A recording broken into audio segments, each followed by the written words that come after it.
Feedback ఏంటి? 14 నెలల పాలనపైన జనం ఏమనుకుంటున్నారు? గ్రౌండ్ రియాలిటీపై హైకమాండ్ స్పెషల్ ఫోకస్. పదవులు ఎవరికిద్దాం? పార్టీ పరిస్థితి ఏంటి? ఏఐసిసి కార్యదర్శులు విశ్వనాథన్ స్క్రీనింగ్. 48 మంది నేతలతో 1-to-1 మీటింగ్. 4 రోజుల్లో మీనాక్షికి రిపోర్ట్ అందజేత. 14 నెలల ప్రభుత్వ పాలనపైన ప్రజలు ఏమనుకుంటున్నారు? క్షేత్రస్థాయిలో కాంగ్రెస్ పార్టీ పరిస్థితి ఎలా ఉంది? పార్టీలో కష్టపడుతున్న కార్యకర్తలు నేతలకు తగిన గుర్తింపు దక్కుతున్నదా? పార్టీ మరింత బలోపేతం కావాలంటే ఏం చేయాలి? ఏఐసిసి నుంచి ఎటువంటి తోడ్పాటు అందాలి? ఇలాంటి విషయాల మీద ఒక సర్వేలాగా విషయాన్ని తెలుసుకునే ప్రయత్నం చేస్తున్నాడు. గ్రౌండ్ రియాలిటీ మీద ఫోకస్ పెట్టిరట. 14 నెలల పాలన మీద జనం ఏమనుకుంటున్నారంటే అవినీతి ఆగలేదనుకుంటున్నారు, ఇవ్వాల్సిన పథకాలను సరైన రీతిలో ఇంకా ఇంప్లిమెంట్ చేయట్లేదని అనుకుంటున్నారు. ఈ 6 గ్యారంటీల విషయంలో ఎందుకు ఆలస్యం జరుగుతుంది, ఇంకా కనీసం రేషన్ కార్డు కూడా ఇంతవరకు ఎందుకు ఇష్యూ చేయలేదని కూడా మాట్లాడుకుంటున్నారు.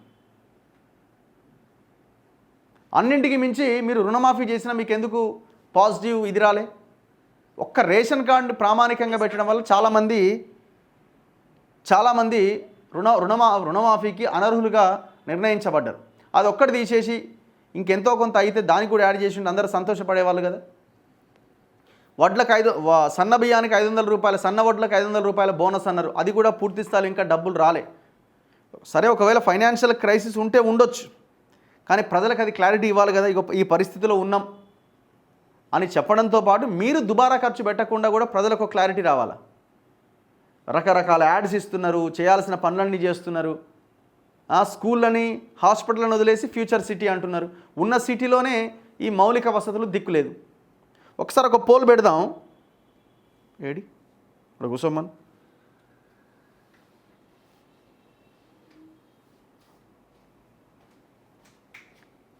ఒకసారి ఒక పోల్ పెడదాం. 14 నెలల ప్రజలు ఇప్పుడే చెప్పేస్తారు కదా, 14 నెలల కాంగ్రెస్ పాలన ఎట్లున్నది ఒకసారి మీరు కామెంట్ రూపంలో కూడా చెప్పే ప్రయత్నం చేయండి.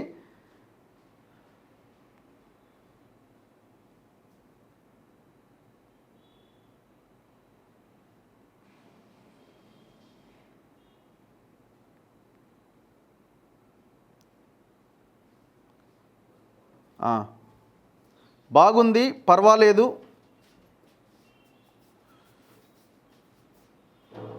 అస్సలు బాలేదు.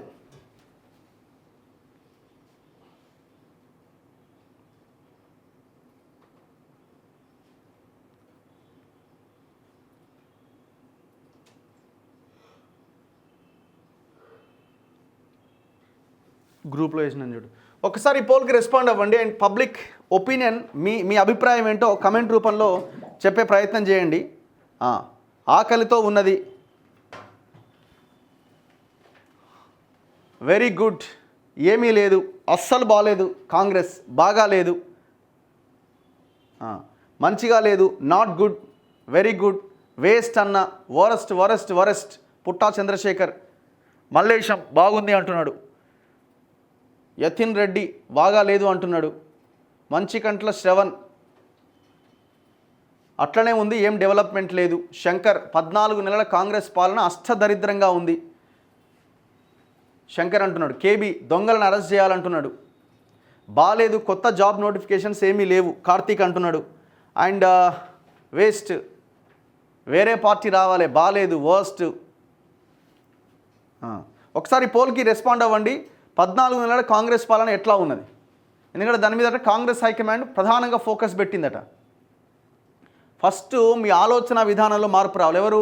మినిస్టర్స్ కానీ ముఖ్యమంత్రి కానీ ఈ నాయకుల ఆలోచన విధానంలో మార్పు రావాలి. ప్రజల కోసమే మేము పనిచేస్తాం, సొంత ప్రయోజనాలు పక్కన పెట్టినామనే ఆలోచన ఎప్పుడైతే మారుతుందో ప్రజలు కూడా అర్థం చేసుకుంటారు. పైసలు లేవని ఇంకోటి. ఫస్ట్ మీరు మారకుండా మీరు చేయాల్సిన అవినీతి మీరు చేసుకుంటా డబ్బులు లేవంటే జనం ఎట్లా నమ్ముతారు? Kaleshwaram project judicial commission enquiry గురించి ఒకసారి మాట్లాడండి. అది నేను ఆ కమిషన్ మీద పెద్దగా నమ్మకం అయితే మాకు లేదు, వెరీ క్లియర్. ఎందుకంటే 90% కాళేశ్వరంలో ఉన్న మిగిలిన మొత్తం మెగా కృష్ణారెడ్డి చేసిన పనుల మీద కాకుండా కేవలం 3 బ్యారేజీల మీదనే ఎంక్వైరీకి ఆదేశించారు. మరి మిగతా వాటి మీద ఎందుకు ఎంక్వైరీకి ఆదేశించలేదంటే ఏం లేదు. మేడిగడ్డ కుంగిన 1 year before Medigadda pump house Baahubali మోటార్లన్నీ మునిగిపోయినాయి. మరి దాని మీద ఎంక్వైరీ ఏది? అందుకే వీళ్ళది చిత్తశుద్ధి లేని విచారణగా నాకు కనబడతా ఉన్నది. దీంట్లో పెద్దగా నేను ఏదో తేలుస్తారని అయితే నేను అనుకుంటలేను. సో ఒక్కసారి 14 నెలల కాంగ్రెస్ పాలన ఎట్లుంది అన్నదానికి సంబంధించి బాగుంది, పర్వాలేదు, అస్సలు బాలేదు. 61% మంది అస్సలు బాగాలేదని చెప్తున్నారు. పర్వాలేదు అంటున్నారు 22% మంది. 17% మంది బాగుంది అని అంటున్నారు. రైతు బంధు అడుగుతున్నారు. 2 ఎకరాలు ఏమి ఇచ్చినట్టున్నారు, అది ఆగిపోయింది. 3 లేదు, 4 లేదు, 5 లేదు. 5 ఎకరాల లోపు ఉన్న వాళ్ళు దాదాపు 90% పైన రైతులు ఉన్నారు. అది ఇంకా కంప్లీట్ చేస్తలేనని అడుగుతున్నారు. Worst, better than TRS, it has to be given time ఇవ్వాలి. బీఆర్ఎస్ కంటే బెటర్ అని. ఇప్పుడు మేము బీఆర్ఎస్తోని ఎవడు కంపేర్ చేయకండి దయచేసి. పొరపాటున కేసీఆర్ 3వసారి పవర్లోకి వచ్చి ఉంటే ఒకసారి ఊహించుకోండి. అట్లీస్ట్ ఇప్పుడు జరిగింది ఏంది అంటే భయంకరమైన ఒక విపరీతమైన రాష్ట్రంలో ఉన్న గవర్నమెంట్ భూములు ఇంకా మన చేతిలో మిగిలిపోయిన భూములు ఏమీ పోకుండా కొంత అడ్డుకట్టబడ్డది. అంతవరకు మనం ఊపిరి పీల్చుకోవాలి. స్వేచ్ఛగా మాట్లాడడానికి, అడగడానికి ఒక అవకాశం దొరికింది. అంతకుమించి సరే ఎక్కడో ఒక దగ్గర ఇన్సిడెంట్ జరగవచ్చు, కానీ బీఆర్ఎస్తో ఎట్టి పరిస్థితుల్లో కంపేర్ చేసుకోవడానికి వీల్లేదు. కేసీఆర్ ఓడిపోవాల్సిందే, వాళ్ళు రావడానికి అవకాశం లేకుండా చేయాల్సిందే. ఒకవేళ వచ్చి ఉంటే ఎంత భయంకరంగా ఉండేదో మనం ఊహించని కూడా ఊహించలేము. పింఛన్ ఇస్తలేరు, 5 రోజులు 6 రోజులు దాటిపోయింది. ఎందుకు వస్తలేదు? కేసీఆర్ రుణమాఫీ ఎవరికి కాలే, రేవంత్ చాలామందికి రుణమాఫీ చేసిండు. చైతు కేసీఆరే బెటర్ ఉండే, KCR is the best, Akhil Chowdary అంటున్నాడు. Santosh MTS 2023 KCR better. Sundilla barrage భూ నిర్వాసితులకు నష్టపరిహారం రాలే, ఇక్కడ వాటర్ లేవు. హైడ్రా ఏమైంది? అసలు ఉందా? అది దాన్ని ఏదో తెచ్చిర్రు, మంచి విషయమని మనం కూడా మాట్లాడినాం. కానీ ఆ హైడ్రా కొన్ని కూలగొట్టడానికి లేకపోతే వాళ్ళు సెట్ చేసుకోవడానికి సరిపోతున్నది.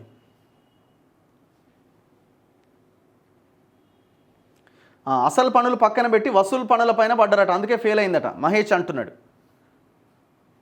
Revanth best developing our state, super. 3 ఎకరాలకు పడ్డదని రైతు బంధు ఆల్రెడీ 3 ఎకరాలకు పడ్డదా? నో DA టు ఎంప్లాయీస్ అట. చాలామంది వాళ్ళ సమస్యలు పెడతా ఉన్నారు. సో యాక్చువల్గా ఈవినింగ్ ఒక షో స్టార్ట్ చేయాలనుకుంటున్నాము. ప్రజలతో ఒక ఫోన్ ఇన్ లాగా పెట్టి అసలు పబ్లిక్ ఇష్యూస్ ఏంటి, ఎట్లా ఉన్నారన్నది ఒక షో స్టార్ట్ చేసి ఇంకా బెటర్గా ఉంటుందేమో. కేసీఆర్ పెద్ద తిమింగలం అన్న జాబ్ క్యాలెండర్ అడుగుతున్నాడు రాహుల్. రాష్ట్రంలో రఘు అన్న ఆటోల పరిస్థితి ఘోరంగా మారింది, ముఖ్యమంత్రిని ఒక్కటే ప్రకటన చేయమనండి, ఆటోలను మొత్తం అమ్మేసుకొని వేరే పని చేసుకోమని చెప్పమనండి. పాపం వాళ్ళు ఫ్రీ బస్సు వల్ల వాళ్ళు చాలా ఇబ్బందులు పడుతూ ఉన్నారు. వాళ్ళకి 12,000 రూపాయలు ఇస్తాం అని మేనిఫెస్టోలో పెట్టిరు సంవత్సరానికి. అది లేదు, ఇది లేదు, ఏది లేదు, వాళ్ళ పరిస్థితి ఆగమున్నదట. What about DA and PRC for employees? Telangana వచ్చింది మొదట విద్యా వ్యవస్థ కోసం, పేదవాళ్లకు నాణ్యమైన విద్య దొరకట్లే, పెన్షన్ 4,000 చేయట్లే. జై నేతన్నాట. ఉచిత బస్సు వల్ల పేదవాళ్ళు కదా పోయేది, మన అమ్మ, మన చెల్లి, మన భార్య.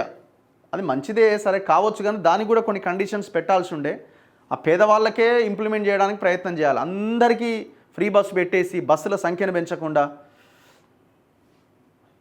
పొంగులేటి కబ్జా నియర్ JNTU 14 ఎకరాలు కబ్జా చేసినట. చేసి ఉంటాడు ఆడ కొడకల్ వెలిమెల తాండాలో. ఈ బ్యాచ్ పాత కేసీఆర్ బ్యాచ్కి ఆయనే సహకరిస్తున్నాడు. పబ్లిక్ ఇట్లా రెస్పాండ్ అవుతున్నారు. హత్యల రాజకీయం నడుస్తున్నది, ఫెయిల్యూర్ గవర్నమెంట్ అని కొంతమంది అంటున్నారు.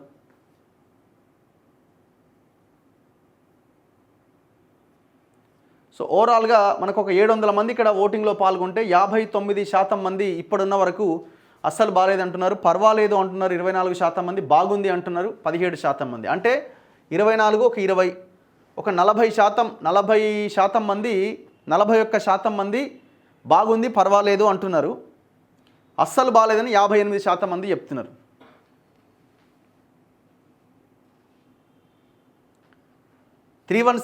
జీవో స్పౌస్ది అట్లాగే ఉందట, ఇంకా అది కాలేదట. జైపాల్ అడుగుతున్నాడు.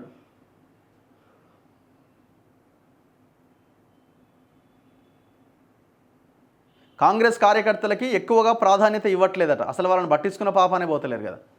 హైడ్రా పోలీస్ స్టేషన్ ఎప్పుడు ఓపెన్ చేస్తాడో అది వాళ్ళు ఓపెన్ చేసిన వాళ్ళ దందాలకే వాడతారు దాన్ని. ఎందుకంటే వీళ్ళు మేము ఎక్కడైతే ఈ బడా బడా రియల్ ఎస్టేట్ కంపెనీలు ఇవి చేస్తున్నాయో అక్కడికి వెళ్ళిన దాని దగ్గర ఎక్కడ వీళ్ళు వాటిని కూల్చేయడమో ఆ చెరువులను కాపాడే ప్రయత్నం ఎక్కడ చేస్తలేరు. అన్న 2 లక్షలు ఉన్నది మాకు రుణమాఫీ కాలే, 2 లక్షలు ఉన్న వాళ్ళది కొన్ని కారణాల చేత కాలే, 2 లక్షల పైన ఉన్న వాళ్ళది పైన ఉన్న అమౌంట్ కడితే 2 లక్షలు చేస్తామన్నారు. ఆ పైన ఉన్న అమౌంట్ కట్టిన వాళ్ళు ఎంతోమంది ఉన్నారు, వాళ్ళకు కూడా ఇంతవరకు కాలే. దాని గురించి అసలు మాట్లాడుతూనే లేరు. సర్పంచ్ ఎన్నికలు ఎప్పుడు పెడతారట?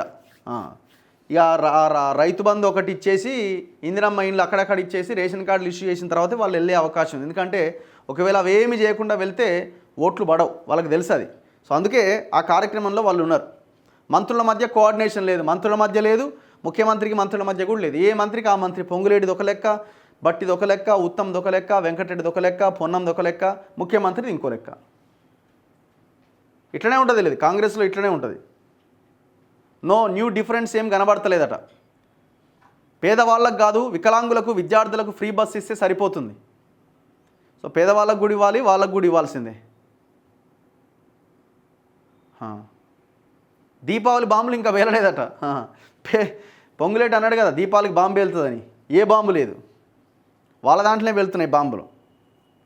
అన్న తెలంగాణలో మరో ప్రత్యామ్నాయ పార్టీ రావాలి, తప్పదు. స్కూల్ ఫీజు గురించి మాట్లాడండి, స్కూల్ ఫీజు గురించి మాట్లాడండి. విపరీతంగా ఫీజులు పెంచేస్తున్నారు, చాలా దారుణంగా ఉన్నది పరిస్థితి. సో ప్రైవేట్ స్కూళ్ళకి ఎంకరేజ్ చేస్తూ ప్రభుత్వ స్కూళ్ళని మొత్తం నిర్వీర్యం చేస్తున్నారు. ఇవేం పట్టించుకోకుండా ఫ్యూచర్ సిటీ అంటున్నారు, మూసి అంటున్నారు, ఇంకోటి అంటున్నారు.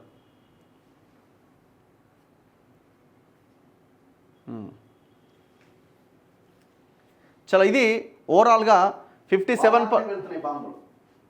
57% అస్సలు బాగాలేదు అంటున్నారు. పర్వాలేదు బాగుంది అన్న వాళ్ళు ఒక 40-42% మంది ఉన్నారు. సో గవర్నమెంట్ ఇప్పటికైనా ఆలోచించాలి, మీకు ఇంకా సమయం ఉన్నది. రేపు బడ్జెట్ ప్రవేశపెట్టిన తర్వాత, ఇప్పుడు 12వ తారీఖు అసెంబ్లీ అంటున్నారు కదా, రేపు బడ్జెట్ ప్రవేశపెట్టిన తర్వాత ఇంకొక 2-3 నెలలు అవకాశం ఇస్తారు మీకు. చూస్తారు పబ్లిక్ ఏం చేస్తున్నారు వీళ్ళ. అంటే ఎక్కడైనా కూడా ఇబ్బంది ఉన్నప్పుడు మీరు ట్రాన్స్పరెంట్గా ఉండి నిజాయితీగా ఉంటే ప్రజలు కూడా అయ్యో అని అంటారు. ఒకవైపున ప్రజలకు నీతులు చెప్తూ మీరు చేసే పని అంతా ఆగమాగా ఉంటే ప్రజలు తిరగబడతారు. సో రేపు ఇంకొక 3-4 నెలల సమయం ఉంటుంది మీకు బడ్జెట్ తర్వాత. అప్పుడు కూడా ఇంప్లిమెంట్ చేయకపోతే ఇట్లనే మీ పరిపాలన ఉంటే, కోఆర్డినేషన్ లేకుండా ఉంటే సినిమా గట్టిగానే ఉంటుంది.